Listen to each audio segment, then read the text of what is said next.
There are seasons when heaven feels silent, when worship feels hollow and prayer feels like talking to a wall. You open your Bible, but nothing stirs. You go through the motions, but your soul feels dry, empty, like the fire that once burned bright has turned to embers, barely hanging on.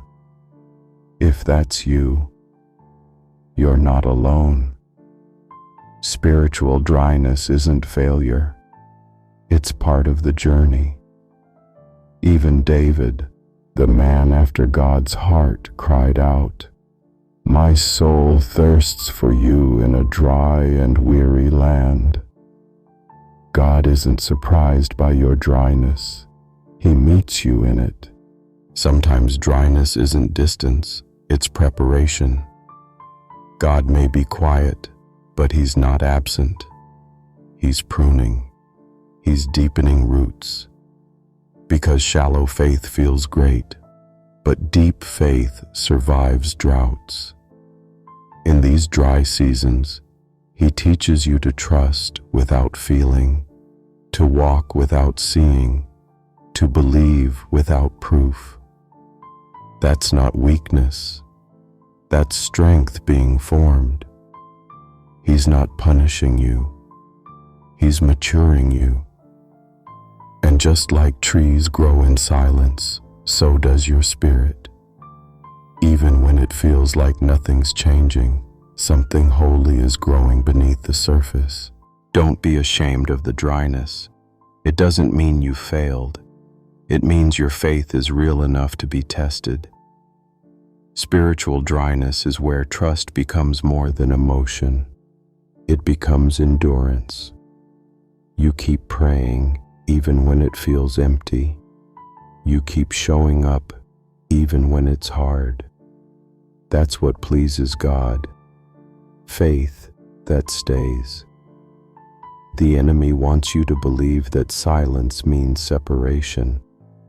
But silence can also mean intimacy, like a trusted friend who sits beside you without needing to speak. God isn't waiting for you to perform. He's waiting for you to stay, to lean in, to trust Him, even here. If you feel God's whisper today, don't forget to subscribe and click the bell to hear more. Elijah once felt this way. He had seen fire fall from heaven, but later hid in a cave, exhausted and alone. He said, "I've had enough, Lord." And what did God do? He didn't rebuke him. He whispered, not in the wind, not in the earthquake, not in the fire, but in a gentle whisper. That's how God speaks in dry seasons. Soft, personal, precise. He doesn't shout to prove He's near. He whispers because He is. And the fact that you're still seeking, still showing up, still hoping, that's the evidence He's working in you right now. Your dryness doesn't disqualify you. In fact, it may be the very soil where your next breakthrough begins. God often allows the wilderness before the promise. Before manna fell, there was hunger. Before water flowed from the rock, there was thirst. Before resurrection, there was silence in a tomb. So don't despise this season. God is still speaking, just not always how you expect. Sometimes He's not trying to fill you with feelings. He's trying to ground you in truth. Truth that remains even when the emotions don't. Faith that is anchored, not swayed by how the wind blows. In this dry season, shift your focus.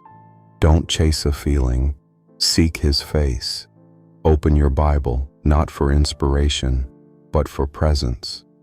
Worship, not for emotional highs, but to remind your soul who God is. Speak honestly in prayer, even if all you can say is, "Help me." Spiritual dryness doesn't demand that you do more.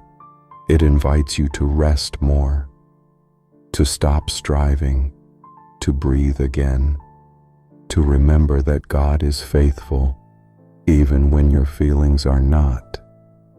He hasn't forgotten you.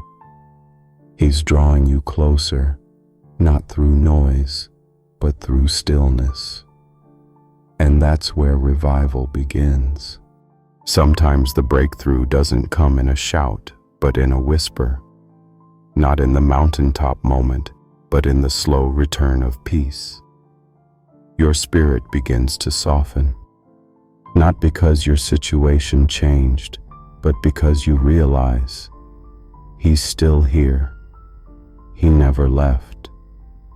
And maybe, just maybe, this dry season was never about loss, but about depth. God doesn't rush the process. He lets your roots grow deeper so your faith can last longer. And when the rain returns, and it will, you'll know the silence wasn't absence. It was preparation for something greater, something eternal. So if you're feeling dry, don't give up. Keep showing up.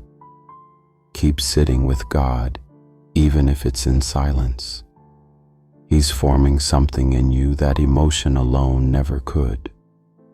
A deeper faith, a steadier walk, a heart that trusts Him in the drought, not just in the downpour.